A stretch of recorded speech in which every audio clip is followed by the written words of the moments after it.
We'll call this meeting to order. The Orange County School Board of Education pledges to its citizens to conduct its business in a courteous and productive manner, showing respect to fellow board members, staff, and citizen.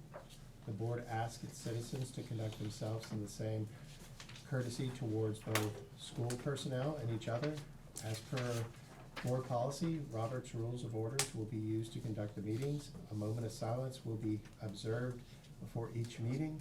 In addition to the moment of silence at each meeting held at a school site, the board will recite the Pledge of Allegiance. The board asks that you check your cellular phones and other electronic devices to be certain that they are either turned off or on vibrate to avoid interruption of the meeting. All right, this time we'll take a moment of silence.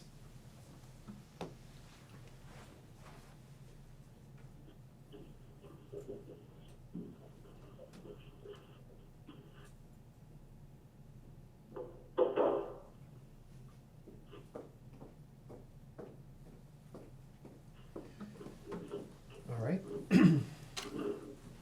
Next item, agenda adoption.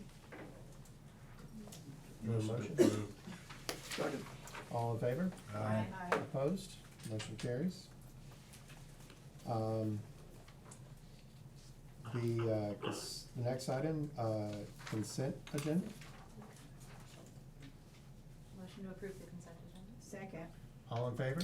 Aye. Opposed? Motion carries. Just one comment I would like to make about the consent agenda, just for people here and others. We greatly appreciate the very generous community we have, where a lot of people paid off student lunch accounts and lots of donations. So we appreciate that, and I just wanted to acknowledge that. All right, next. First up, we have the 75th Junior Livestock Show, and we have several guests here tonight. So thank you. This is Karen McAdams. I'm gonna call her on up to the board. She is here tonight to tell us about the Central Piedmont Livestock Show. Thank you very much for allowing me to come and inviting me. I have been involved with this Junior Livestock Show since 1980 as an extension agent, and then for the last 10 years as a volunteer after I retired. So Dr. H could probably give my talk for me tonight because he's been to many of them, as have some of the rest of you as well. But I did want to just take a couple of minutes to mention a little bit about the show and the show history and what we have coming up that's exciting at our show this year. For those of you who do not know, this Junior Livestock Show is sponsored by a group of volunteers here in Orange County. We have volunteers, we have extension agents, we have ag teachers and community business people who help make the show happen. Each year we have approximately 120 to 150 youth ages 5 to seniors in high school from 8 counties to show at our show. Each participant shows an animal of their choosing. It could be lambs or pigs or goats or heifers or steers. Some of the animals weigh 40 pounds and some of them weigh 1,400 pounds. The show has been going on since 1946. It was started in Durham and then moved here in about 1986. It is a lot of work to put on the show. We do have great support from our community and businesses, both in monetary donations as well as people giving of their time. The show focuses on the youth. It is a livestock show, but it is about the youth at the other end of the halter and not about the animals per se. The reason that the show is good for youth is because it does help them learn the responsibility of taking care of animals, of feeding them every day. They do have to keep a record book on each animal project that they do.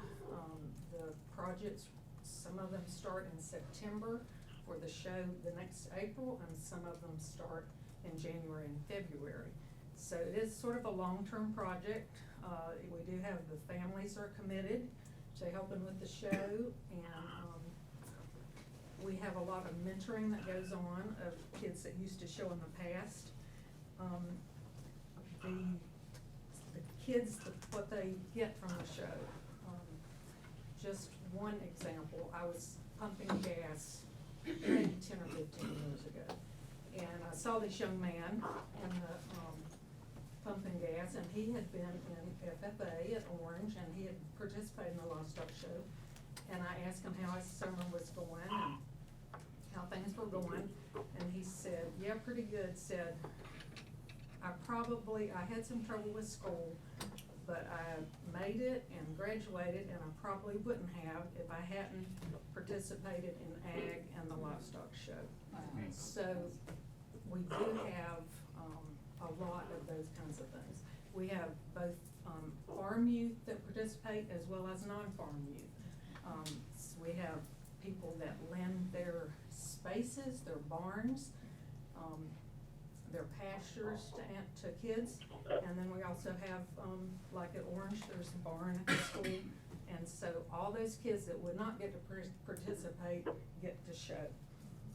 Some of the kids don't necessarily go on to be farmers. In fact, most of them don't. We do have many who are, but we have kids who are teachers, who are scientists, or welders, or plumbers, who own companies, who my own daughter showed, and one of them is deputy economist for the House Ag Committee in DC, and the other one is an artist. So it can vary. So I guess those are the things I wanted to mention. I did want to invite you to the show. The dates are, I don't think it's April 14th and 15th. 12th, 13th, and 14th. Well, it's No, on 14th and 15th. It's on 14th and 15th. Okay. It's on Tuesday and Wednesday. The site is the Orange Grove, Central Carolina Holstein Barn. It is just this side of the Orange Grove Fire Department. It's a beautiful site, the prettiest site in Orange County, looking out over the rolling cropland. And we would welcome all of y'all to come. We have shows both days. The second day, we have a big barbecue for about 400 of our closest friends, and we have auction sale, and we give out awards to the kids. So we hope you will come and help us celebrate. 75 years is a long time for any volunteer thing to happen, and we are going to celebrate. So, questions? Dr. H? Just a comment for people who are new to the area, where Tractor Supply is today used to be the livestock market years ago. Yes. And it was back when Jim Anthony, Carolantic Realty, a developer out of Raleigh, bought that property. And we went up and visited him. I was the principal at Orange High, and Mr. Gibbs and Mr. Leonard. And he donated all the railing up there, several $1,000s worth of railing, as long as the kids could cut it with acetylene, take it to Orange. He donated several scales too. I think one of the scale Still systems using it. is out at the Orange Grove facility. Right. So there's a rich history there, and many of the people showing there now who have grandchildren and children have gone through Orange helped build that animal barn up at Orange High School, which is about 55 years old. There were no taxpayer dollars involved in it. It was strictly a family initiative. A lot of rich history there. I do have, this is not from last year, but from 2 years ago, but if anyone would just like to look at pictures and sort of see what we do, you're welcome to look at that. Any other questions? I'd like to just thank you for coming. Yes. And sharing that history of the Central Piedmont Livestock Show. She called it the Central Piedmont Junior Livestock Show. So Good it's, sale. Yes. it's a mouthful. So she said it was 8 counties, Alamance, Caswell, Chatham, Durham, Granville, Guilford, Orange, Person, Randolph, Rackingham, and Wake. Well, it's, yes, and they don't all. They don't share the same. all, right. Orange has typically had the most participation, so we have, usually approximately half the participation is from Orange County, so. And so I've talked with some people in the area and found out that Orange County Schools has been participating in this show even when it was back in Durham, the Durham location. So 1946 is when it started. The FFA advisors and the ag teachers shared with me that even if students don't pursue agriculture as a career, the skills that they learn at this livestock show are skills that they can use in any of their life events. The show is April 14th and 15th, and this will be the 75th show. Mr. Atherton, board chair, sent an email with some possible ideas as a brainstorm as ways that Orange County Schools and or the Orange County Board of Education might choose to celebrate or recognize the 75th anniversary. I spoke with Jonathan Smith, who is an ag extension agent, and 4-H youth development. And he also serves on the steering committee for the livestock show. He was sharing with me that they're always looking for volunteers to help judge and score the record books that Miss Karen had just talked about. And he encourages you to maybe reach out and maybe volunteer some time to come and judge those and be present at the day of the awarding of the awards of those record books. And I just thank you so much for allowing us to be here tonight to present and to share with you. And I thank you for supporting career technical education of Orange County Schools. Dr. Rich? I just would like to suggest perhaps you could appoint or work with Shan to put together a resolution of appreciation and support for all that these folks have done over the years. And maybe come up with some other things we can participate and do to help celebrate. And these other counties are coming because they don't have this anymore in their counties. They've been overwhelmed with suburbia and they've lost all of this stuff. I got to attend last year and it was a pretty remarkable event to see what the students are doing. So, I did have a question. I know that one of the brainstorms that I heard from actually the lunch today was the possibility of the schools allowing some of the elementary kids to travel over and visit during this event. Was one of the ones that someone had told me, but I don't know if that's one of the ones you have, Ms. Paxton. That was one of the ones on that, Okay. on your list that. Oh, I didn't that- recommend that. Somebody No. else did. Oh, yeah. okay. Yeah. So that would be something that we can maybe look into? Yeah, I'm just throwing it out there for the Okay. board To board to talk to about say if elementary that would be schools to something. travel to the, some number to go visit while they're doing the judging or see how it works, or, just participating. I don't know. Not the full schools, obviously. No, not the entire Yeah. school. Yeah. But- This is Matthew, I'm not sure if you can hear me. Yes, we can hear you. When you finish, I'd like to chime in.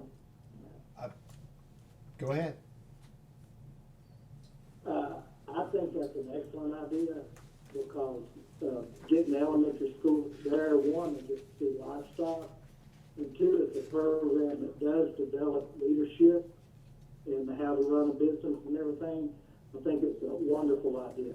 So I think that's something we should have a discussion on. Other thoughts on it? What about the middle schools? I mean, I'm thinking that may be if there are kids that could potentially participate in these programs in a quicker succession, it seems like that might make, I mean, I'm all for the kids going, we got a lot of students and I don't know how the logistics of getting them all through.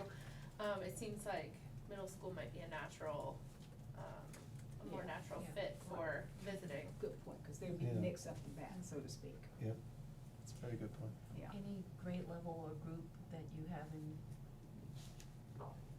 mind? well, if you're mentioning middle school, then the natural thing that pops in my mind is that would be a CTE Right. Class, maybe Yeah, that's that's would right. go. That would make Um, sense. Yes, if you're mentioning middle schools, that was the Yeah. first thing that popped in my mind. That's sort of what it seems like would make the most sense. I mean, Yeah, it seems yeah. unlikely we could get everybody there, which That's right. would be wonderful, but I just don't know how realistic it is. That's a good. right, cause there would be logistical, you know, buses, drivers, with Space at men, the event, space at the et cetera. event, Right. yes. Yeah. So maybe you could be thinking about what That's good. the most natural fit would be. Right. CTE middle schoolers. Sarah? Just a question, if we wanna volunteer, who should we get in touch with, or what's the I'll best give way? you my phone number. I have no Jonathan- skills, I have no Jonathan useful Smith, skills, but. the Orange County 4-H agent at the Cooperative Okay. Extension Office I would will, probably be the I'll best. forward out his email to Great. everybody. Yes, he would probably be the best one. to Thank get Yeah, in I'll touch with. copy the Yes. whole board. Perfect. And Bone Compton and Tyron Fisher are the co-chairs of the show, but yes.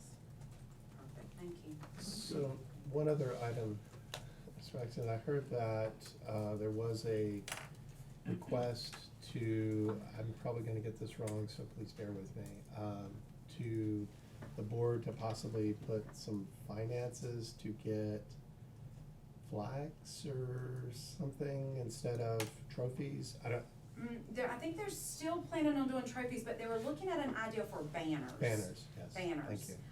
And so they are looking at, getting businesses to support the banners, and then on the banners would be, logos, from that business to show support. Dollar amount somewhere between $1,000 to $1,200 to sponsor a banner, is what I've heard. And I don't know that that's a firm number yet. That's something that the steering committee, if that's something that the board is interested in, that we could get some more information when that number is firm.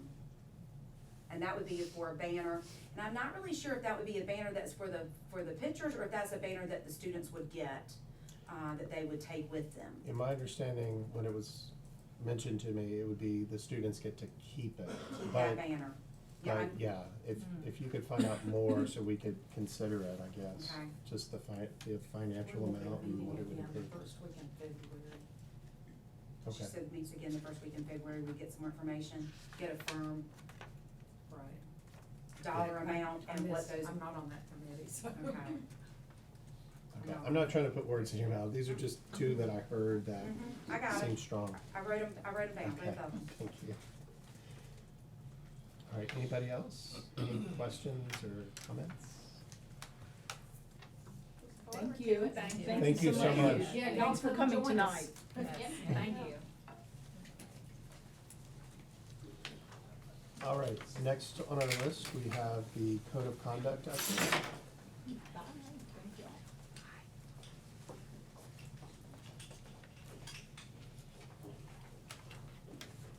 Good evening. Evening. I stand before you this evening to give an update on where we are with the revised code of conduct. If you will recall, the original launch date of the revised code was supposed to be January of this school year. But at the September policy committee meeting, we were advised to delay the launch to avoid some confusion and to iron out some different things that were brought up at that meeting. So, before you tonight is a proposed, I didn't put proposed, but it is a proposed timeline for the code of conduct work, for the, this school year to be launched hopefully in July, which is missing as well. July, August 2020 to include Hillsborough Elementary. So I will, say that tonight, that revised code of conduct is a, regulation and procedure as a part of policy 4300. And our proposal is that, in February, we would have a non-compliance training, for principals that would then be delivered to staff.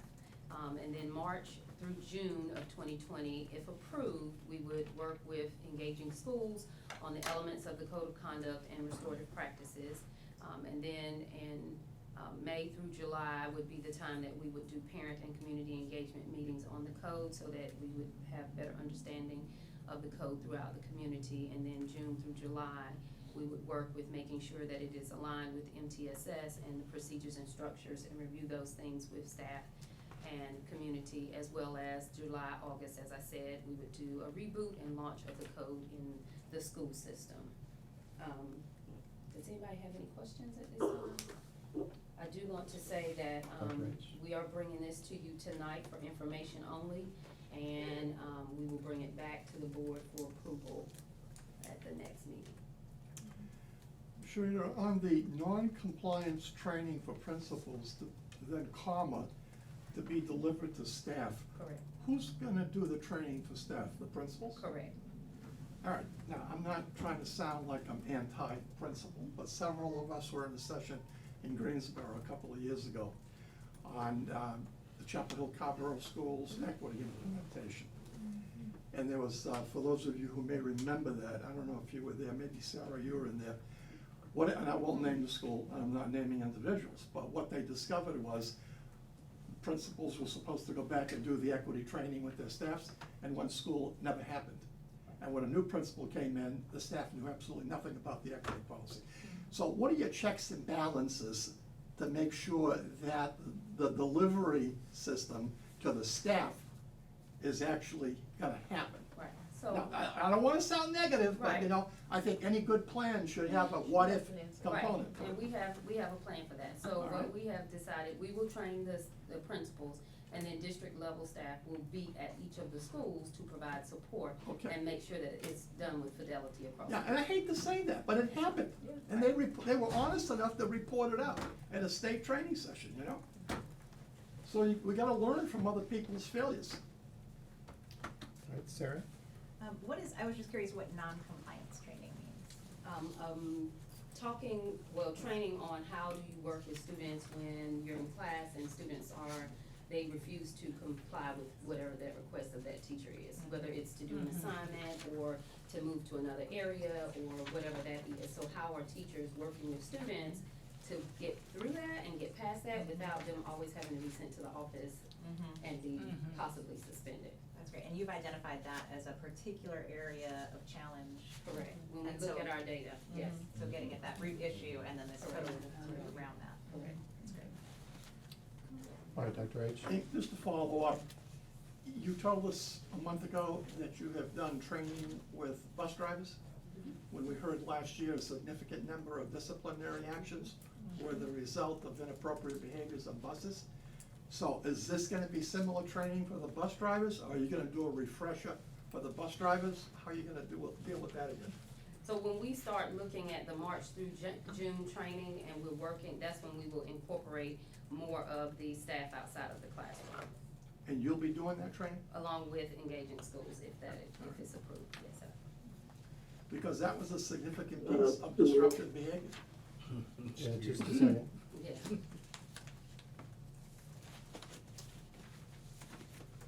Go ahead, Matthew. I'm gonna chime in on what Dr. Halkiotis was saying. I think with some of the issues we've had with the bus drivers and the turnover, unfortunately, that we have on bus drivers, I think that needs to be a very well-planned program, with our bus drivers. Yeah, it's important that they have our students in a significant part of the day, picking them up and dropping them off.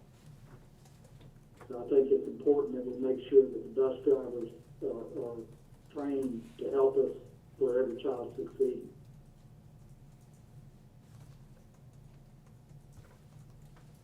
So, in terms of how this works between staff and the board, as Sharita was indicating, that your board policy 4300, section F says board approval of the Code of Student Conduct. And it says the superintendent shall obtain approval from the Board of Education for any changes or revisions to the Code of Conduct.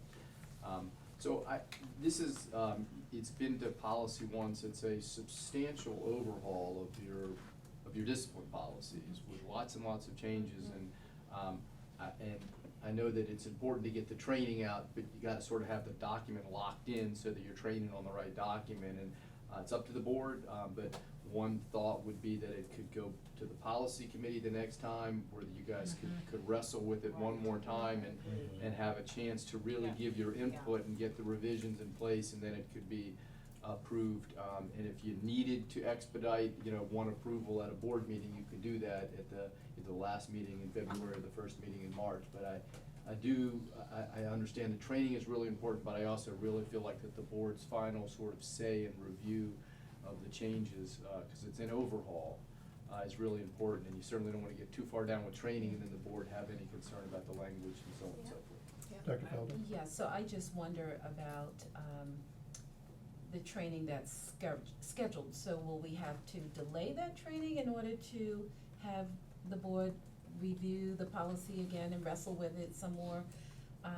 I wouldn't wanna roll out training if there are gonna be changes, so, So I don't think we will, because that training is around non-compliance. Okay. And when we talk about non-compliance and dealing with student behaviors and how are teachers responding to that behavior, that training is, to me, one that we could all use at any time, not just to align to the policy, to the, code of conduct, but one that is needed to help teachers with students who may be having some difficulties in classes. Yeah, I read your question, I'm looking at it, that March through June is where it Correct. starts to really hit the new code, so, Mhm. you know, if you all were able to approve the last meeting in February, the first meeting in March, then you could be good to go then, but, anyway, just a thought or consideration. Sarah? No. I mean, You- yes, I think that sounds like a good plan, the board should Yeah. look at it Mhm. and Mhm. as soon as possible, so that we don't need to delay any of this. So I just have one question. So last time we met, we had talked about ensuring that the equity task force reviewed. Have they had a chance to review all the new Yes, updates? this came out of the equity task force, so when we brought it in September, it came out, and there have been no changes since that time. Okay, perfect. All right, any other questions from anybody? All right, thank you so much. Actually, not going too far. You want me to go first? Yes. So the So- next item we have is the Weaver Street Market Roundup Program? Yes, and before they come up, I was asked just to kind of bring some information about the wonderful things that Weaver Street has done for us, as well as some of the other things that are happening in our community for our children in need. And so I just wanna start out by talking about that we have 4 Title I schools in our district.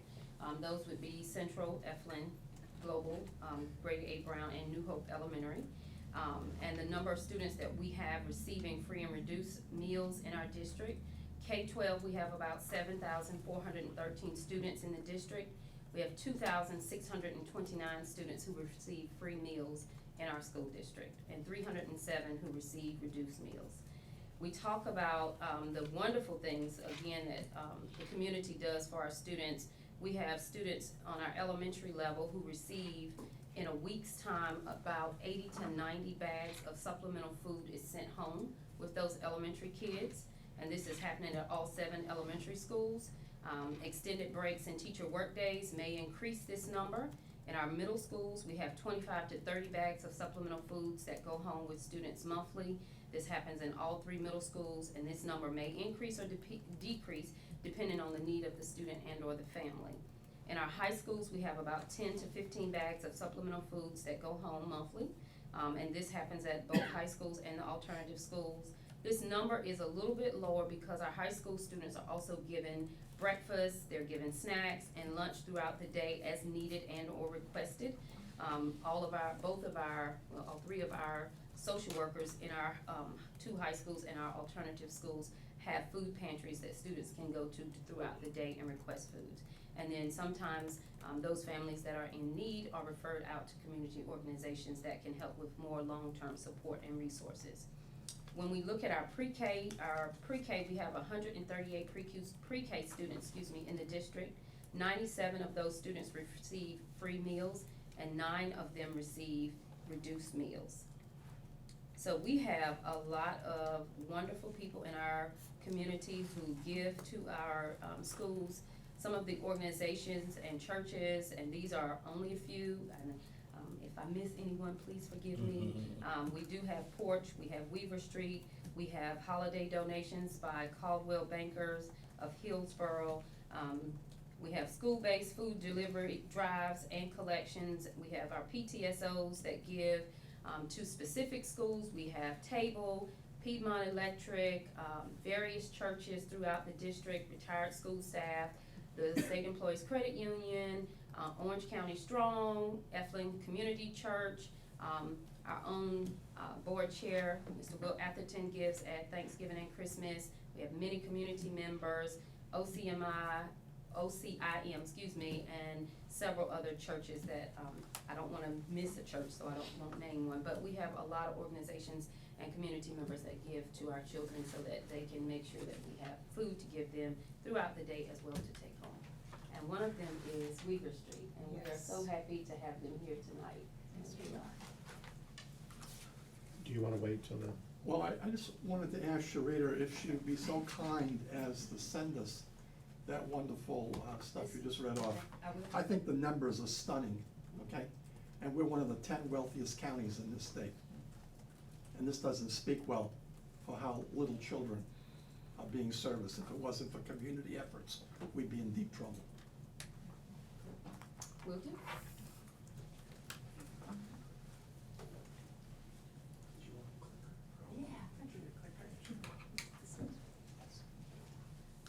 Hi, I'm Brenda Camp. I direct our community outreach program at Weaver Street Market. And I'm Susan Parker. I'm over at the Hillsborough Weaver Street, and most of you know me. Yes, we do. Don't recognize you out of context almost. So she's probably asked you to round up then. Of course she does. So we're here to talk about our partnership with Orange County Schools, and I wanted to start by telling you a little bit about our community food partnerships, tell you about what's unique about our relationship with Orange County Schools, and talk about how the food partnership's expanding here in Hillsborough. And Susan's going to help me with this. Our partnership began in 2015 when one of our owners asked us to meet with 4 local nonprofits who focused on hunger relief. They wanted us to have big bins in our store and collect the non-perishables that they need for their food deliveries to their clients. Well, being a food co-op, we focus a lot on produce. And so what you'll see on this list is our 4 partners, our 4 original partners, and you'll see that we found a way to include produce rather than the non-perishables, because produce is what we do best and it's what our shoppers value for their families, and we wanted these families being served by Porch, Table, Orange County, Orange Congregations in Mission, and IFC to have fresh produce. So for the 4 organizations, we deliver fresh produce either weekly or monthly, depending on what their programs are. So our partnership began in 2015. We're in our 5th year, and it's been very successful because it focuses on local nonprofits. It focuses on providing fresh produce, but it's not just providing it. We source it, we store it, we deliver it, which is one of the big challenges for these nonprofits. Most of them don't have walk-in coolers. And then another key element is every penny we raise, 100% goes for food. And we source the food ourselves. We source it at cost and often below cost, because our producers know that it's going for the food insecure in the community. One thing we did in 2016, we were asking our shoppers to donate $15 for a backpack meal, or $30 for a box of produce for the Porch families. And thanks to feedback from our cashiers, we decided to do the roundup. And how many of you rounded up here? Yeah. It's very simple. You can do it as often as you want.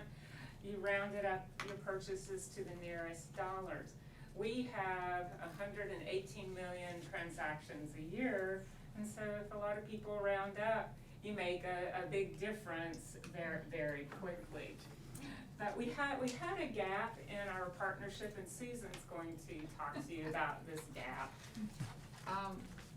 When we started, we were, rounding up with, when we started out with all this, we were working for Table. And we worked for Table, and that was Chapel Hill and Carver. And all of you gave, but most of the people in the community, they would give, but not quite as much. And we had some people who said they didn't want to give because they were giving in Orange County for Carver on Chapel Hill. So we managed to, all of you did a great job of rounding up. We've done such a great job that we are leading all the stores at 47%. So Right. that's, and I wanna thank all of y'all for participating in that. It has been a very successful change. We have managed to get, now we have,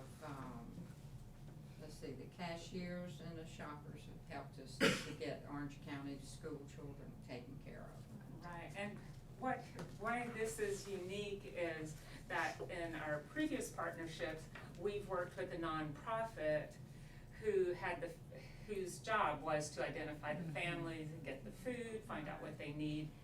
And we talked to Sharita and Avis, and it seemed like Table was eventually going to expand here, but it was going to be 3 to 5 years.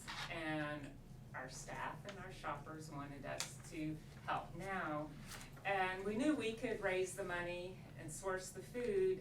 And when we asked the Orange County staff if we can get the money and the food, can you take care of the rest? And they said yes. And so our partnership began directly with Orange County Schools. As you'll see in the photos, we source the food, we put it on pallets and wrap it. Our last delivery in December was 2 pallets to each of 6 schools. It took 2 trucks. You can see 1 pallet wrapped there. It's a lot of food. But what Orange County School social workers and counselors have done is this is just a small piece. They receive the food, they sort it, they bag green beans, rice and beans, put it in Ziploc bags, and then they make sure that the food gets to the families. We started out our first year doing this for winter break, spring break, and the first 2 weeks of summer when the kids don't have access to their free and reduced meals. We started with 360 kids at five schools. And I don't know what our time limit is. We have a 1-minute-and-30-second video. Can we? Yes, Yeah. let's watch it. Yes, please We wanna do. see it. Again, I may need clicking help. Todd's helping.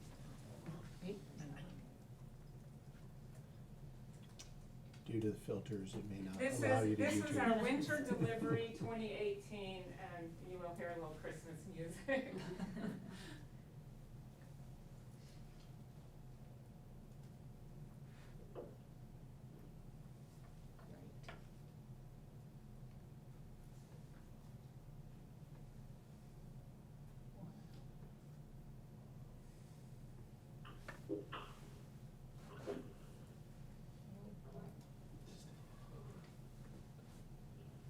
That's James, one of our truck drivers.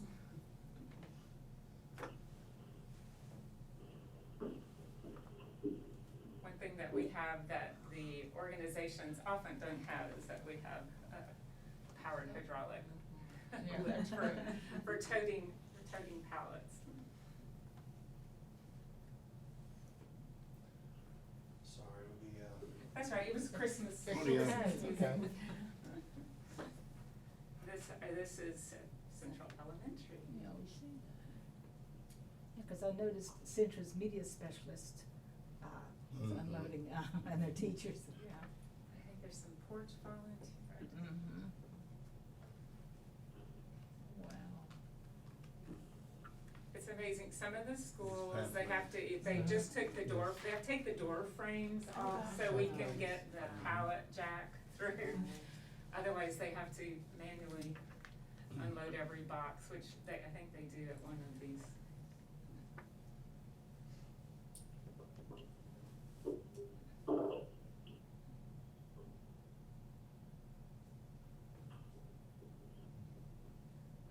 It takes us about 3 hours to get all the food to the schools, and I have no idea how many hours they spend sorting it and packing it. Right.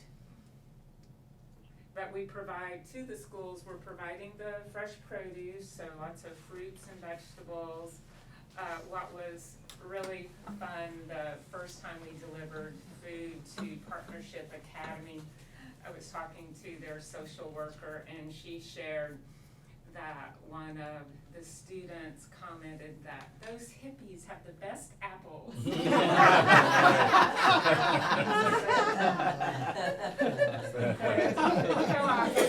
I think we had provided something like Honey Crisp or something other than Red Delicious. Right. They were really taken with it. So our partnership with Orange County Schools has grown. So far, we've raised almost $200,000 for food for the schools. This past summer, our Carborough and Chapel Hill store, we had rounded up here at Hillsborough for the table a lot. Well, last summer, they rounded up $54,000 so Table could start providing food for 84 students at New Hope, and this is their weekend backpack meal that does it 50 weeks of the school year. And starting this year, we're doing 588 students, so up from 360, and we'll be doing 7 schools. Is that right? So, and Orange County Schools, because we added the Raleigh store, our 4th store, our trucking schedules have been kind of chaotic, and this past delivery, Orange County Schools sent the trucks to our warehouse, and we loaded the food into your trucks, and your trucks delivered them to the schools. So it's been evolving and changing as the program's grown. The Hillsborough stores were so successful that we now have Porch Hillsborough, and we've added fresh fruits for seniors. Oh, no, that's good. Yeah, Porch Hillsborough, I know they deliver food to those schools.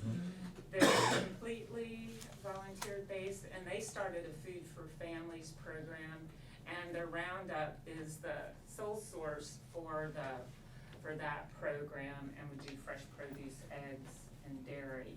And they're adding this year 25 families to a third school, but they're still working on the details. So we wanted to close by just talking to you about how you can support this partnership. Of course, you can volunteer at the schools, which most of you know. OCIM is always in need of volunteers. Particularly drivers. Yes, and we at the Hillsborough store, like I said, are averaging 47%. So we are really getting a lot more money for more produce, that we're expanding in the number of children that we are reaching. So we could use a lot of help. Yes. So one thing that we're celebrating about our community food partnership, in January, we reached $1 million donated, 100% went to food.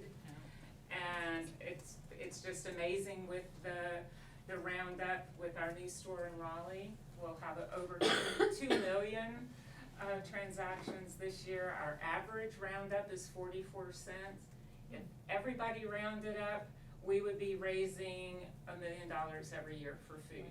So it's just a phenomenal program, and we thank you for supporting it, and encourage you to talk to Susan and our cashiers about it. They are very committed to the roundup. Yes, Yes, they are. Hillsboro's, if you notice when you walk in, there's the logo, which is for the community, by the community. And our cashiers, our staff, Brenda, we live here, we work here, we have children here, and we're all for helping our community, like you said, the amazing number of children that are in need. And we are all here to help, because an unfed brain is not going to work for us. It's not going to work for you. It's, when you need help. And we need to have them grow to be healthy young adults. Great. Dr. H? Yeah, I thought that was a very poignant comment on the part of that young person about the hippies bring us good health. I just wanted to say, I think you guys are awesome, okay? People can sit back. You're not getting paid any extra money from Weaver Street Organization to do this. This is coming from your heart, and that's obvious, very obvious, and I thank you from my heart. Thank you. Yeah, thank you. Privileged to do that. Thank you, Susan, good to see you. you. Good to finally meet you. Thank you. I've heard about you. Yes. I'll see y'all next week, okay? Yeah. All right. Always at the cash register. And you can't not round up. Of course. I would just like to say, I think this is a good opportunity for us to share this with News of Orange or others, or the radio, to talk about this program.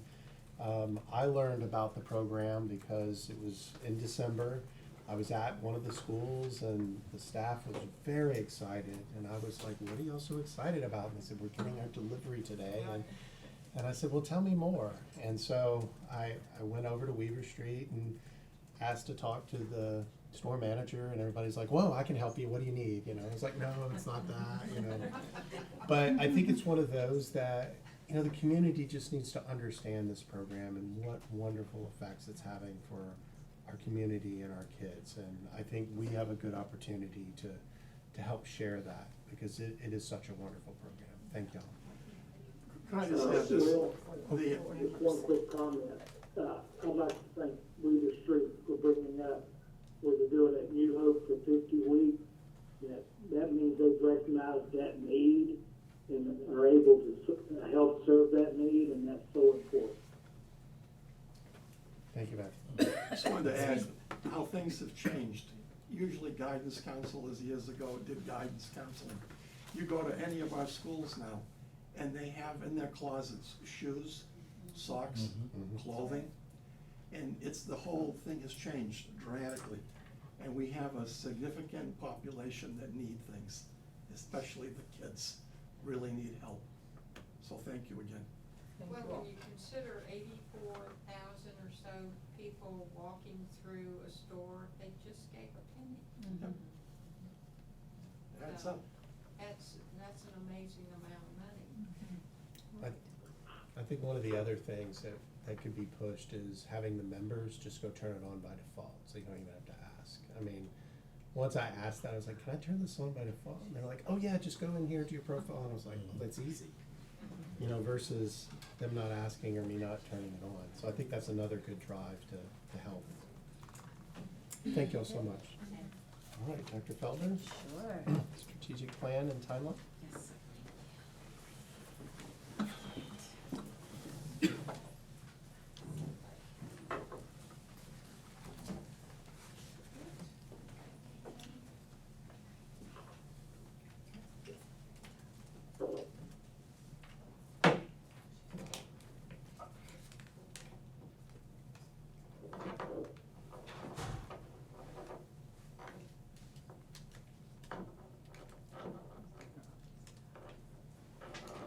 Hopefully someday Dr. Feldman will be able to do that from her chair. It's called an ultrasonic. It's not a new technology. Let's make it happen earlier than later. All right, well, everyone should have a copy of the strategic timeline, proposed strategic timeline, and, let's see. as Dr. Felder's pulling this up, I'll just remind the board, this is from our strategic discussion we had late last year. Dr. Felder, after our discussions about wanting to look at how do we tweak it, how do we engage the community, how do we get more information, and Dr. Felder was going to bring that back to us in context for the audience as well. Exactly. Thank you, Mr. Atherton, and good evening, everyone. So, as you know, the next strategic plan will enable the district to remain relentless in helping students exceed with high expectations by providing a very compelling direction for the district over the next 3 to 5 years. And so at the December 2nd board retreat, we had a discussion about the strategic plan, and you asked that I bring back a timeline, so this would be it. And so it has 6 phases, and we are currently in the first phase, which is to assess the current state. And that would include listen and learns. And so, as you know, we have 12 scheduled. We had one a few weeks ago and have 2 more scheduled in February. And that information is posted on the district's website. But that's just one of the ways that we're assessing the current state. We're also looking at data, some of the data that's been shared at the Student Achievement Committee meetings. So again, just trying to wrap our arms and minds around what is the current state of the district. We see that happening through April of 2020. The next phase would be to develop a mission, vision, and beliefs, and based on your feedback, that may not be a total, there may not be a total need to develop a mission, vision, and beliefs. Instead, take a look at what we have currently and the current strategic plan and determine if those are, is that a mission, vision, and beliefs that we still own and feel strongly about? Does it need a tweak or a total overhaul? So that work will begin May to June 2020. And from there, we will develop goals. So once we are clear about the mission, the vision, and what we believe as a school district, then we can develop goals. And those are the 2 areas that we will get a lot of feedback. We want a lot of feedback from our stakeholders. Once the goals are outlined, the next phase would be to develop strategies. So the strategy phase would be the phase where we want to be clear about, well, how are we going to accomplish these goals? And so the development of strategies will occur. And that's when we will again meet stakeholders in terms of teams of stakeholders focusing on each of the goals and coming up with those strategies that will demonstrate or communicate how we will get the goals accomplished. Then second to last phase is then to develop action steps. So here are the goals, here are the strategies, or how we think we're going to accomplish the goals. Then what are those action steps and the performance measures? And that's a very important part. So it's not enough to just outline what steps we're going to take, but how will we know when we've accomplished those steps, how well we've accomplished those steps. And so each action step will have a performance measure attached to it. And then last but not least would be to communicate and launch the strategic plan. And so the thinking is the best time to do that is in July versus mid-year. Just imagine if we were launching a strategic plan now, it just wouldn't be the best time to do that. So the thinking is July of 2021. We would have launched the plan and would have had plenty of time to communicate the plan to ensure that all of our stakeholders are very clear about the direction, how we're going to get there, and how we're going to hold ourselves accountable. So this is the proposed strategic plan timeline. Questions from the board? I just had one question, Dr. Felder. So as we're developing each of these sections, how are we engaging the equity task force? And then, you know, the listen and learns, we're gathering that data and we're gonna process it, but then how do we get that feedback loop again? Do we have more listening sessions just for this, or what's your thoughts?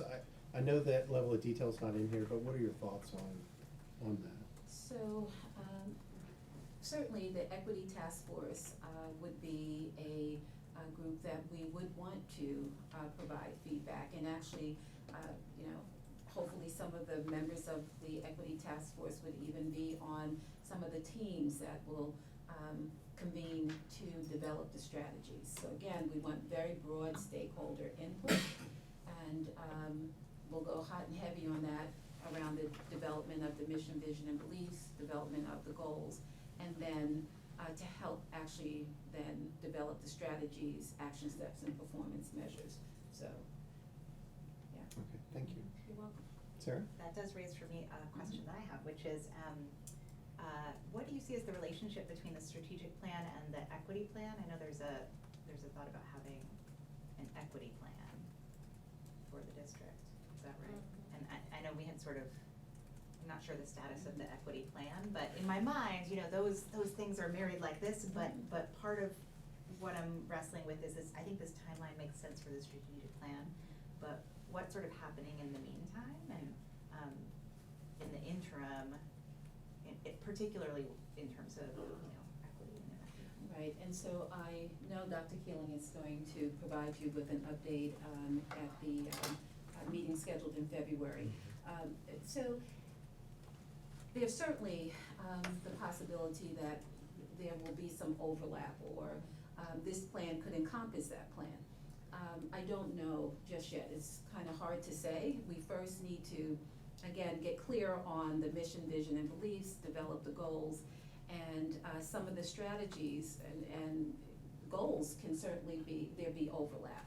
And, what is developed in that equity plan, can certainly, support the strategic plan, and vice versa. So, I think that just remains to be seen exactly what that's gonna look like. But certainly there's certainly room for, both to occur, and there may be some overlap. Dr. H? Yeah, I just wanted to commend you for taking a look at developing mission, vision, and beliefs. Whether or not it needs to be tweaked a little bit, tweaked a whole bit, but not throwing everything out, including the baby in the bathwater and everything else going on. Because that, at that time, for those folks who were on this board, it was the biggest assemblage of an extremely diverse community representation that came together as part of that community resourcing piece. And they did a lot of work, and they spent hours and hours on talking about mission and vision. I never thought that much discussion could circle that, but it certainly did. So I think you're smart and not reinventing a wheel that's already been out there. I wanted to commend you on that. Thank you. Yeah. If I could go back to, your question, Mrs. Miley, I just want to, make it clear that, we just need time to see how this is going to evolve. And it may be best to have two separate, there we go, two separate, plans. Again, perhaps with some overlap, or it may be best to, one plan subsumes the other. So again, we just need time to let it all play out and see where it goes. But I can assure you, that, we will always seek to engage stakeholders in the process, because, this strategic plan, the equity plan, whether they're combined or there's overlap, it's important that the community owns the plan and, has a say in it. And so, know that we won't, these, plans won't be developed in a vacuum. If that happens, then whoever's in the vacuum will own it and have to, monitor it Right. and make it happen, and that's not in the best interest of our children. So, yeah. And what policy says on that is 1030, it just says the board shall demonstrate its commitment and so on and so forth to equity by directing the superintendent to develop an equity plan to implement this policy. So that's part of your equity policy, it's built in. It does say, just as long as we're on it, the equity plan will be reviewed annually and performance metrics will be used to measure progress. Thank you, Dr. All right, Bell. thank you. Thank you. Welcome very much.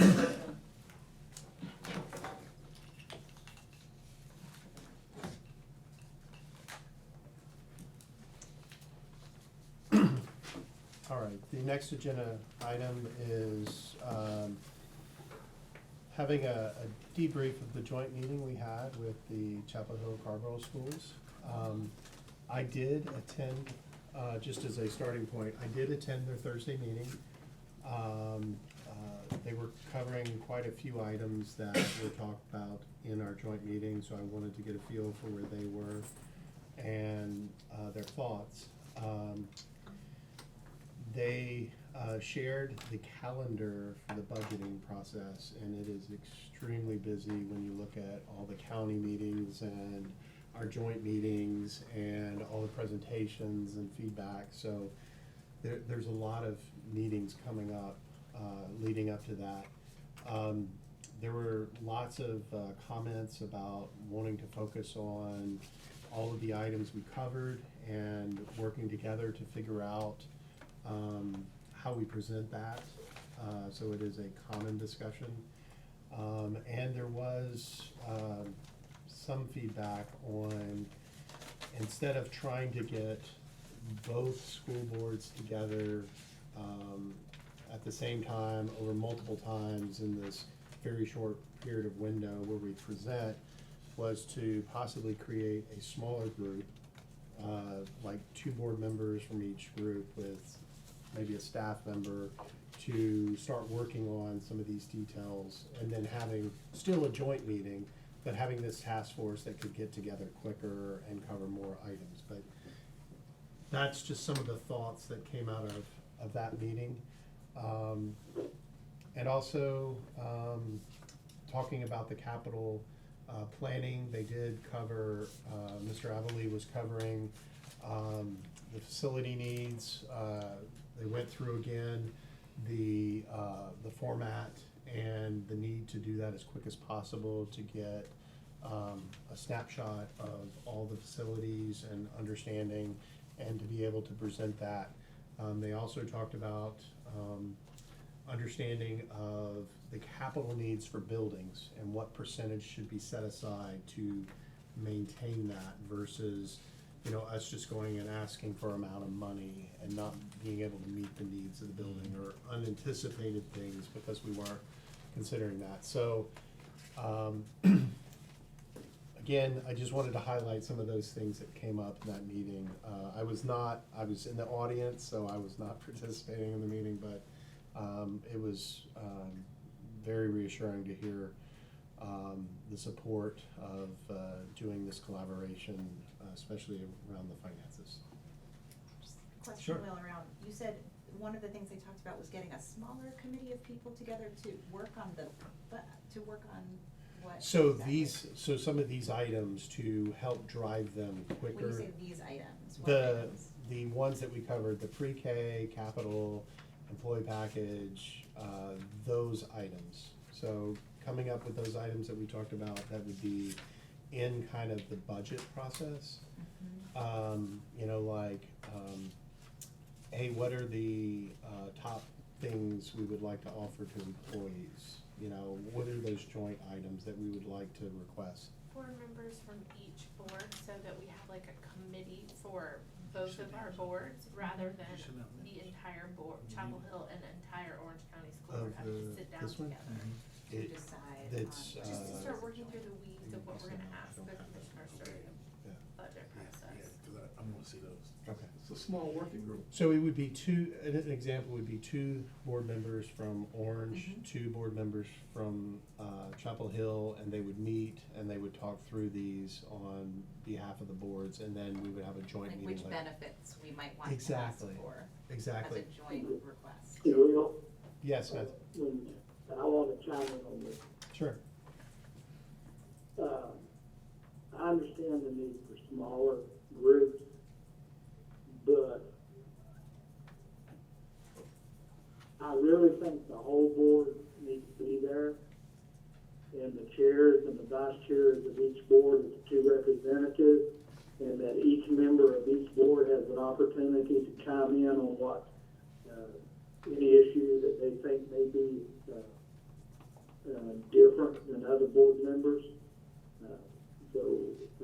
I think we need to have a discussion whether it's 2 members from the board or it's the whole board.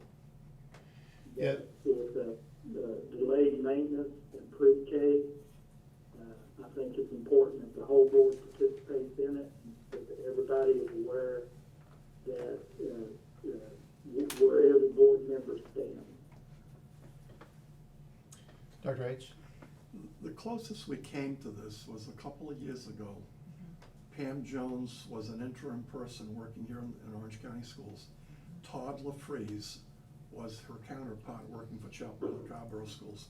They were meeting periodically, the two of them, and it ended up with a joint venture of building a new school bus transportation facility midway between the two school systems, which made a whole lot of sense. Both Todd left Chapel Hill Carborough Schools, Pam left Orange County Schools. The money actually had been achieved in a budget from the commissioners, but then it took so much money to deconstruct Chapel Hill High School, they had to request to use that money towards that fund. Right. I'm just I mean, it seems to me the successful places of where we've done this, last year around the equity professional development money, that example, that's when the superintendents or the staff have gotten together and talked about what they want to request and align on that and then bring that to the boards. And so the board members deciding what those priorities should, I mean, I think we should weigh in, have, you know, have a role, but it seems like the successful cases are where the school districts, the administration is talking to each other about that. Why don't you let the superintendent come up with some brainstorming on that with her counterpart, Dr. Baldwin, and maybe they can bring up some little plan that we could all weigh in on. Yeah. Numbers would be a little funky. I agree. All right. Sounds good. All right, so the other items in here, we'll just go through them quickly, was from the last discussion we had on the pre-K. We were talking about percentages and things like that.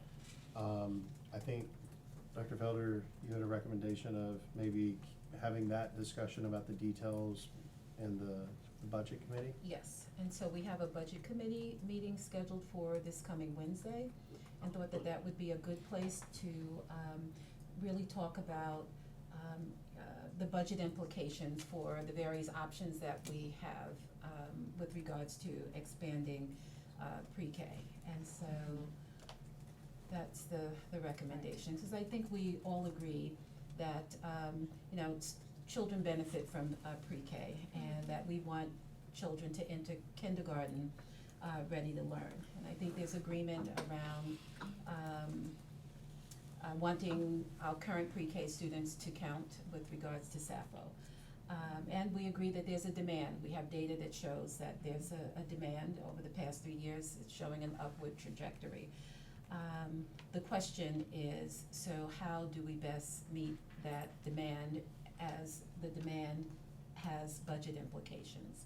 And had a conversation with Cabinet today and followed up with Rhonda Rath today as well, and just thinking that we want to be clear about what the budget implications are, because that will determine how we best get at expanding out pre-K. One of the reasons this is a priority in a short time is the county commissioners have told me that they do plan on talking about pre-K and SAPFO during the work session on February 11th. So this will not be a meeting that we can speak at, but we were encouraged to send a letter or some communication on anything we would like, such as a percentage change to the SAPFO, any thoughts on universal pre-K or the expansion of pre-K. And we definitely would like to have something we can tell them in the directional, so that way when they're considering this as a full county commissioners, they'll consider our thoughts on it. I just wanna say, I think it would probably be powerful for as many of us to be there as Yes. possible also, so, just throwing that out there. Agree. February 11th at 7 p.m. I don't have in front of me the actual location, but it is February 11th, which is a Tuesday.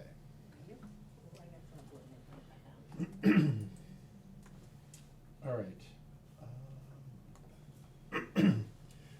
So, did you have something on that? Okay. So the next item, we had, or just to talk about, was, the capital budget needs, the maintenance and aging facilities, format and discussion. I'm not sure there's anything for us to debrief on that, other than I know that staff is working on coming up with the profiles for the school. I don't know if you'll have a timeline on that yet. I know it's still in process. She's smiling.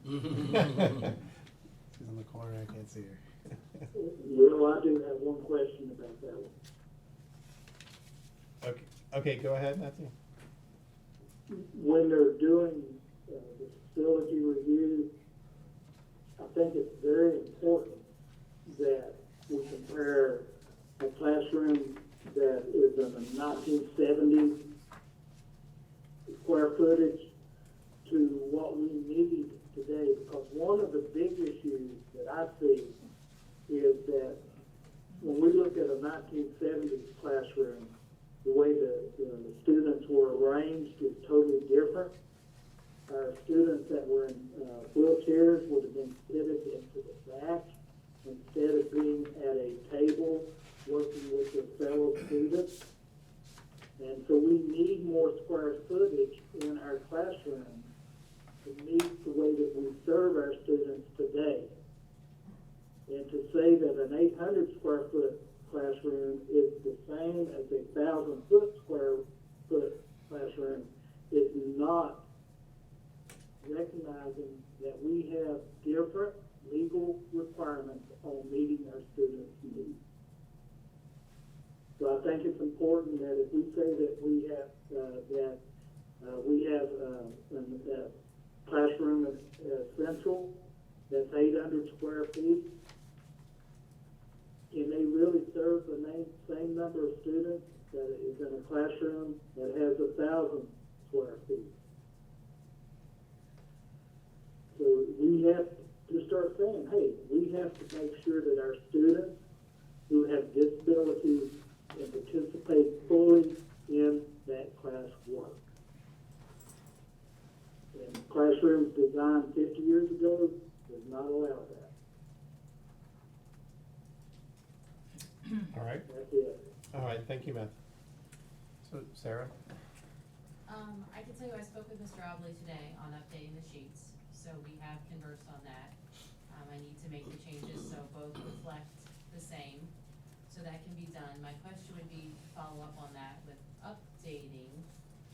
We can refer to the 2014 Quarterly Redfoot where it talks about the additions we would need for capacity in order to create those spaces.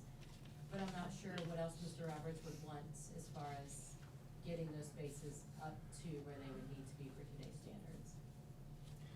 Yeah, I would just answer, and definitely the full board needs to weigh in on this, is that the capacity of the school is a element of it.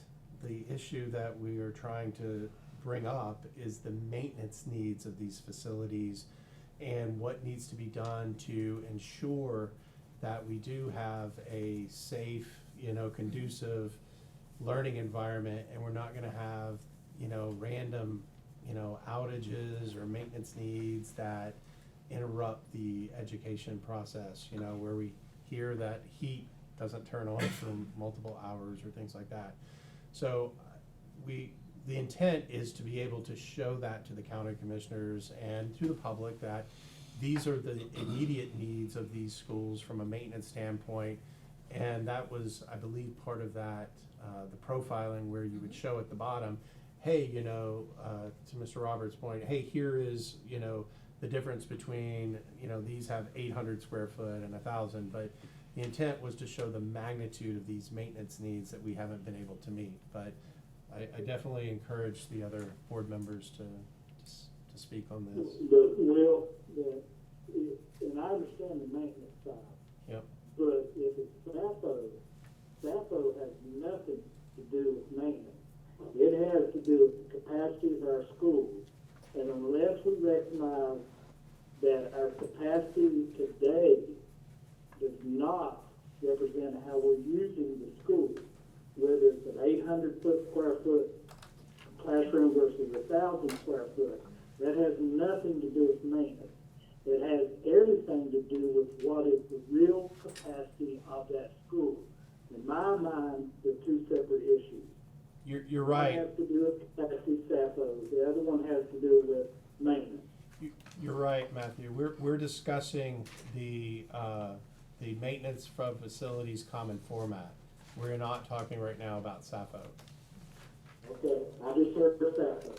No, yeah, the term SAPFO may have came up, but this is that single page format that we went through, and you're right, there were parts of that form that talked about expanding in some cases, but this was really the maintenance. We will touch SAPFO in just a minute, though. But what, I'm still gonna go back to that single page format, because it's an improvement up in my mind the way it's been presented. But on that single page format, up in the upper, if I remember correctly, right-hand corner, it referenced capacity. And capacity has nothing to do with maintenance. It has to do with SAPFO. And I'll leave it at that. Yeah, just to close out, you're right, at the top, there is a SAPFO capacity and membership count, but Yes. that whole page is mainly dedicated to maintenance, but we'll get to SAPFO in just a minute. Dr. H? Yeah, well, Matthew talks about 1970s classrooms. A lot of our classrooms. Thank you, Dr. Hatfield. You're welcome. But a lot of our classrooms are 1950s classrooms. And then we're talking about 75-year-old buildings and up. And that brings a whole new dimension to the game. The county knows very well, I'll guarantee you this, they may not admit it, but they know it very well, that there isn't enough money in both school systems' capital budgets to maintain the schools properly. All they have to do is look at their own buildings. They've had to abandon 2 buildings. One right across the street here that looks like a Hollywood scene. It looks like a death building. It's now blacking out totally on the outside, the concrete. It's been abandoned. They've had a similar issue with another relatively new building in the Meadowlands. They're not maintaining their buildings. They're not in my opinion, they're not spending enough money maintaining their own buildings. And it's an issue. Mold and mildew have become an issue. That's all there is to it. So I think if you can hammer that home in dealing with the capacity numbers, looking at what the benefits are of classroom teaching today and how it's done, because the time that Matthew's talking about, there were 2 electrical outlets in a classroom. One in the front of the room for the clock, and one in the back of the room for the film strip projector. And that was it. And you had some lights hanging from the ceiling. Those days are gone. But, you know, I think an argument can be made. They're not spending enough money on their own buildings. So how do they expect us to maintain them if we don't have enough for ours? They don't have enough for theirs. Sarah? Do you have an expected deadline for these? We definitely need these, I would say by the joint meeting that's in February. Absolutely, okay.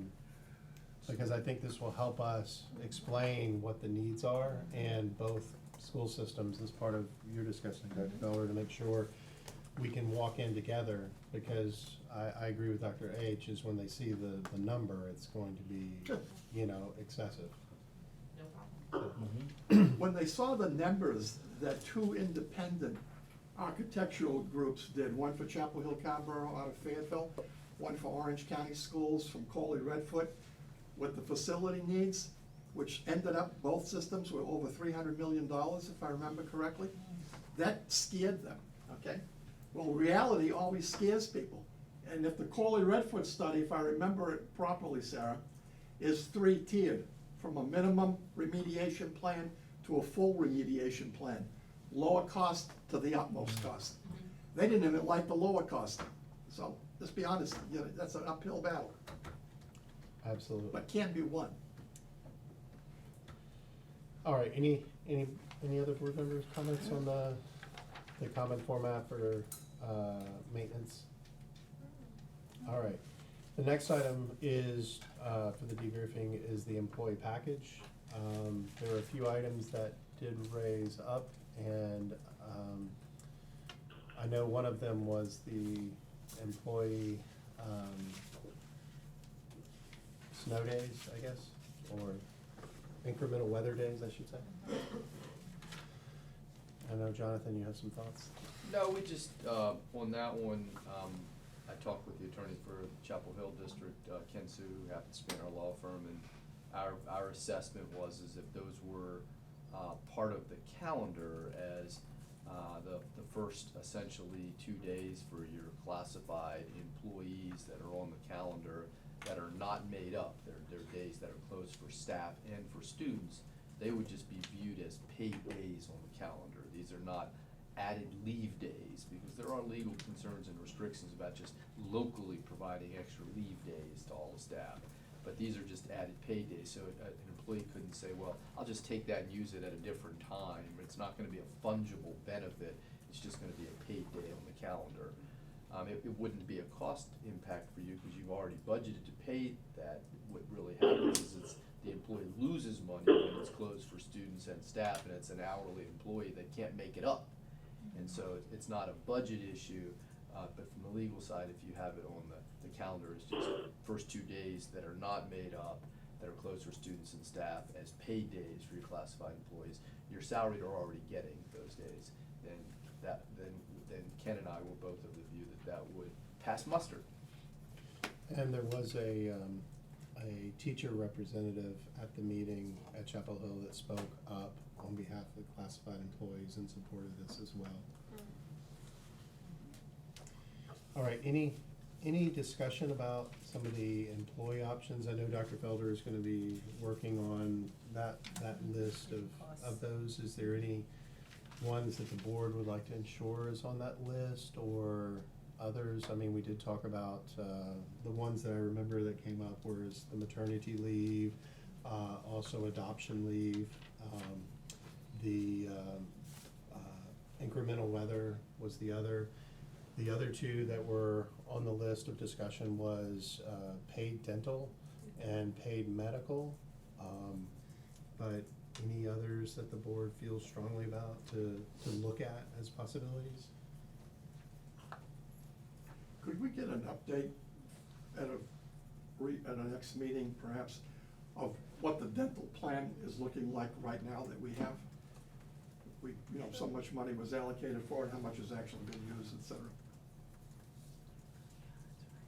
Because that was helpful with figuring out whether or not we could afford universal breakfast, too.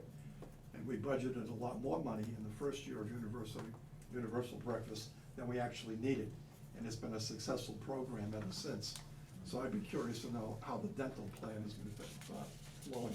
Because Rhonda went through a lot of work with that and brought in that consultant guy for free. I'll put that plug in. And it sounded like a doable system at the time. Rhonda, could you possibly, is it realistic to give an update at the budget meeting on Wednesday on that? I'm not sure if Rhonda's there. Yes, she is. And I understand if it's not. I don't think it is, because of the amount of time that it's gonna take to talk through the SAPFO and the pre-K and universal Fair pre-K. enough. Yep. All right, anything else from any board members on the employee benefits?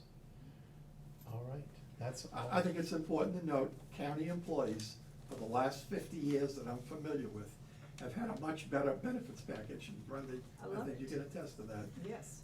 than either the Chapel Hill Town schools or Orange County schools, or perhaps even state employees, I'll go that far too. It's been the best, It's the best. and it still is for me. They're paying my insurance.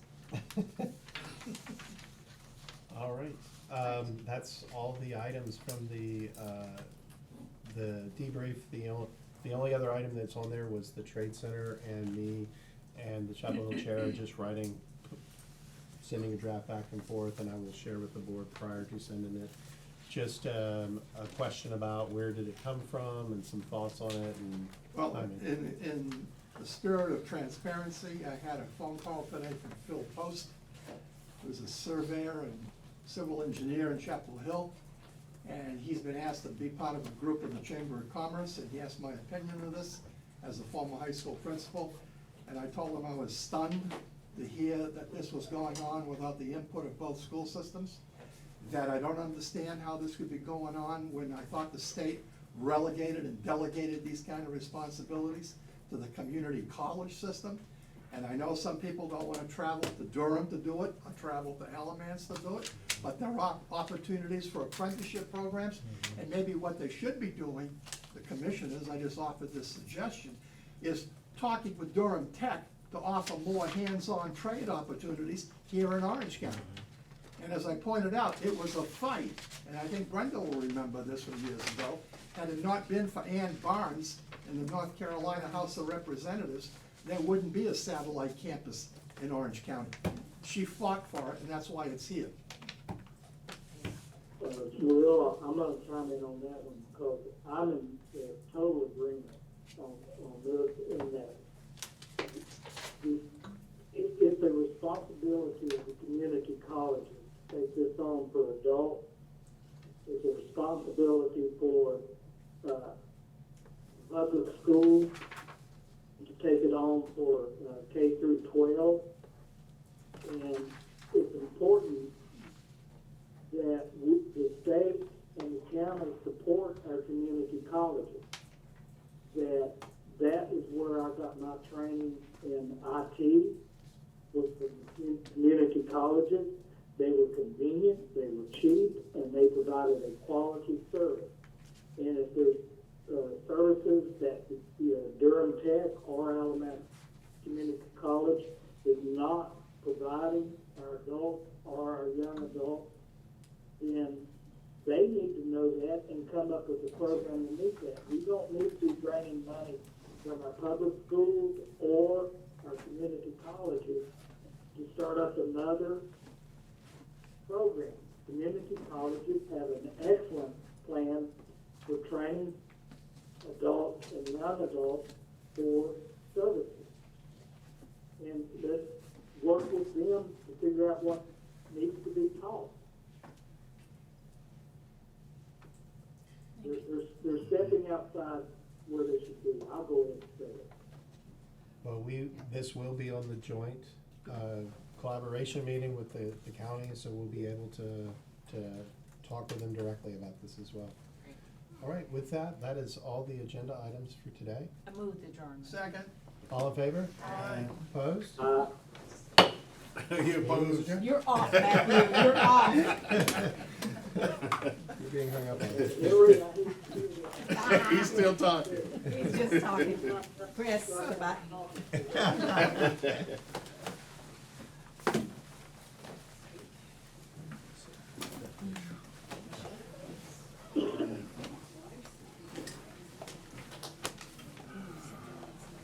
Tom, turn that recording off. That's why I remember. He's still talking. I know.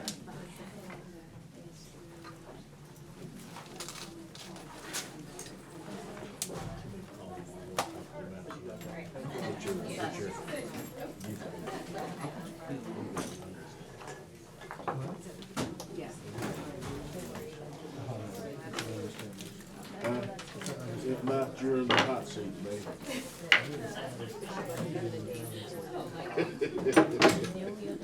You'll be in the hot seat.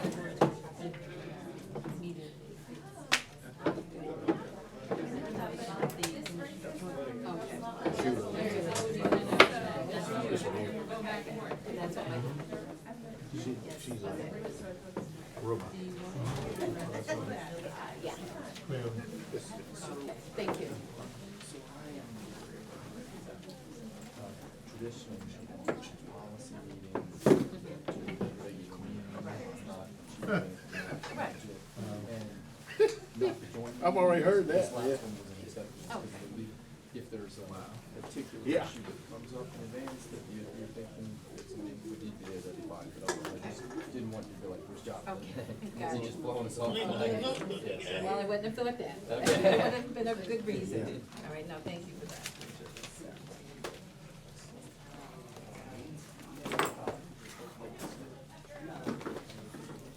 Out here and picked me up, man. Like I said, I had to drop the rental car off, so she dropped me off, took the rental back, and now she's down here picking me up, so I gotta go out here and meet her. That's why I texted her. I'm ready. Yeah, exactly.